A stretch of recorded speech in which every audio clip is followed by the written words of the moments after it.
Welcome to Palm Beach TV, a production of the Palm Beach Civic Association. I'm Christina Nicholson. In this newscast, we're going to take you to our annual award breakfast with Willie Geist for a Monday sit-down. And we're also going to take you to the Mandel Recreational Center and show you some special guests who just so happened to drop in. In our 78th season, the Palm Beach Civic Association brings you Palm Beach TV and our Sunday newscast. In the next few minutes, you'll meet some colorful members of our community as we show you the unique lifestyle of the island.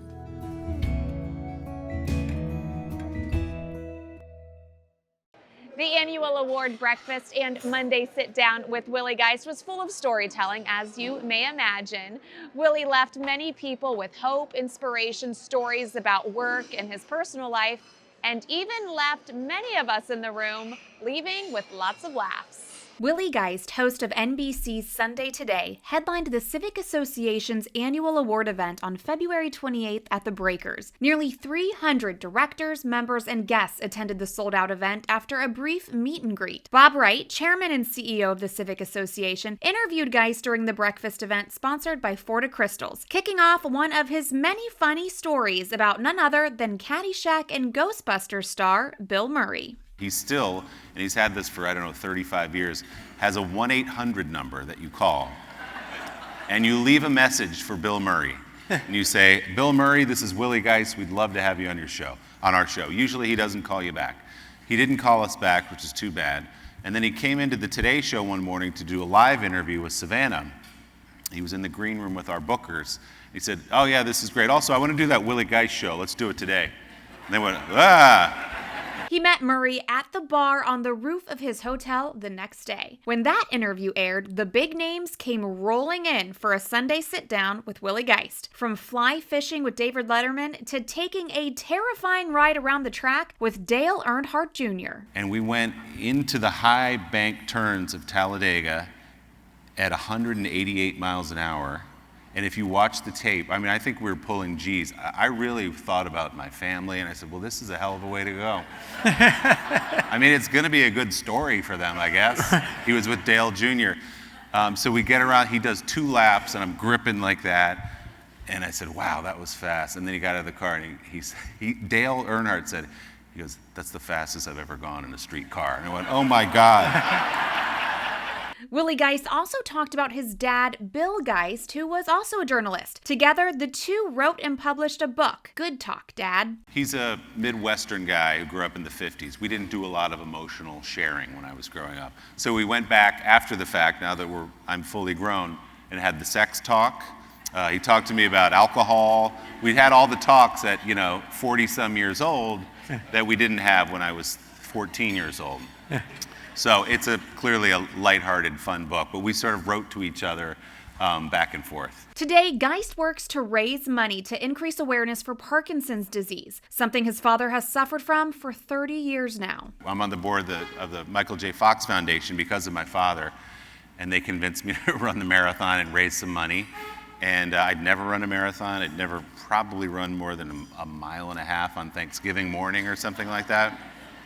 I had written in Sharpie on the inside of my arm on marathon day, I just wrote Dad, because man, there were some moments where you go, I don't know if this is gonna happen here at mile 20. I think I'm gonna just tap out and go to the bar with my buddies, but you just turn your arm around and you go, oh right, and you keep going. After sharing more stories from work and his personal life, Geist took some questions from the audience. Both Palm Beach Civic Association members and students from nearby schools wanted to know more. The last question came from a journalism student with hopes to be on air. You've shared a great part of your inspiring story, but I do want to ask, if you could do it all over again, would you do anything differently?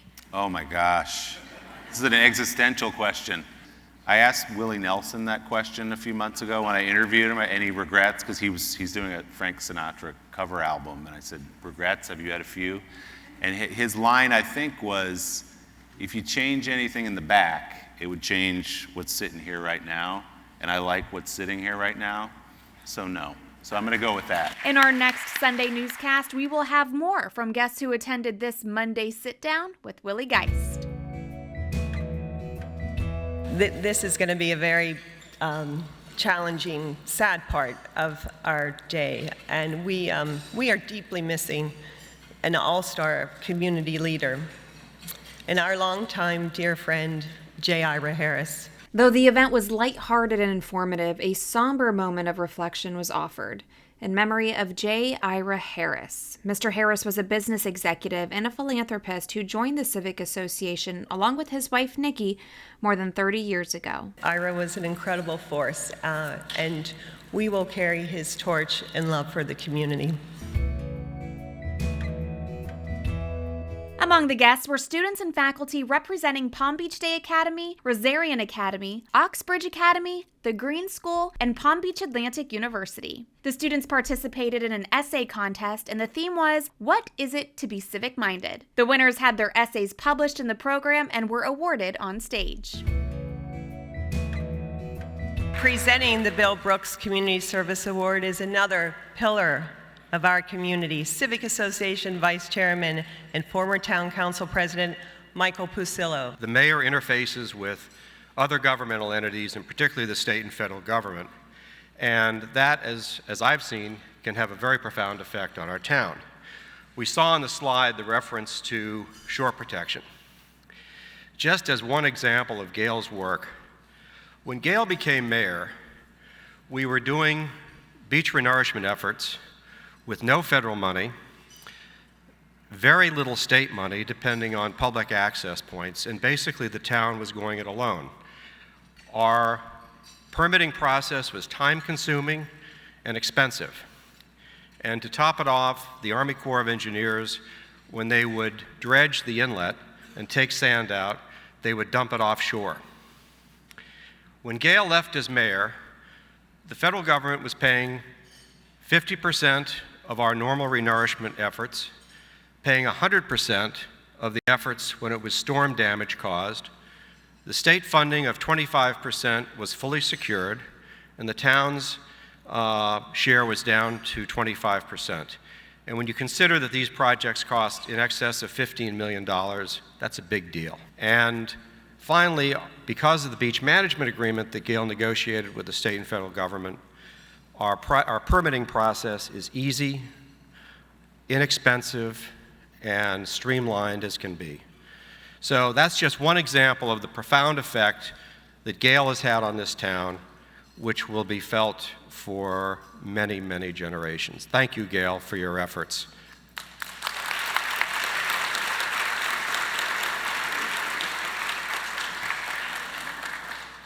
On behalf of the Civic Association, it's my honor to present this award in memory of our buddy Bill Brooks. Buddy, thank you. Also at the annual awards breakfast, the Honorable Gail Caniglio was honored with the 2022 William J. Bill Brooks Community Service Award. I stand before you at this moment grateful and profoundly humbled at this recognition. To join the company of the awardees of the past, and especially Bill Brooks, is truly an honor. Today is yet another day where I am both blessed and proud to be a Palm Beacher. It was a big day for the Mandel Recreational Center for their grand opening 2.0, with Navy SEALs literally dropping in.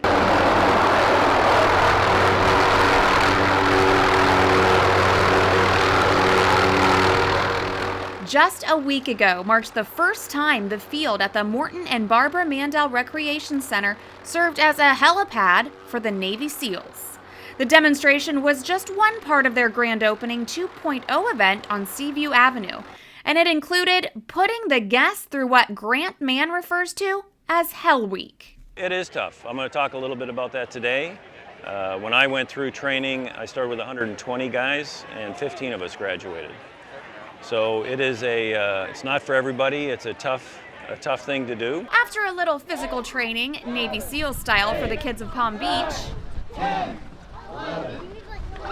hundreds of people enjoyed fun and games inside and outside the 17,000 square foot facility. 1, 2, 3.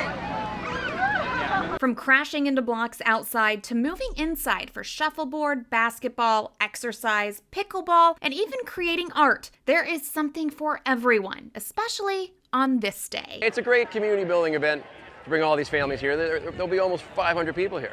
Amazing.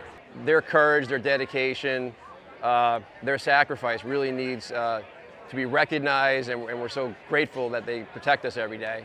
I think this is a great way for the people and the residents of Palm Beach to learn more about them. Learning through experience at the Mandel Rec Center. A place for well-being in Palm Beach.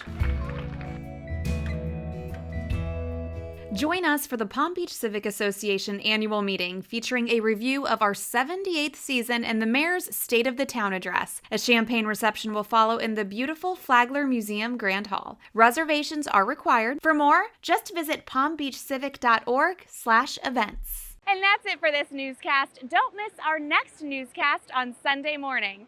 If you liked this one, make sure you share it with your friends, your family, and your colleagues. Join our email list, and don't forget to follow us on social media. I'm Christina Nicholson. Make it a great day. Palm Beach TV is a production of the Palm Beach Civic Association. We thank our sponsor, the Fortin Foundation of Florida, and encourage you, our viewers, to let us know how we can provide news coverage that best serves our members and residents.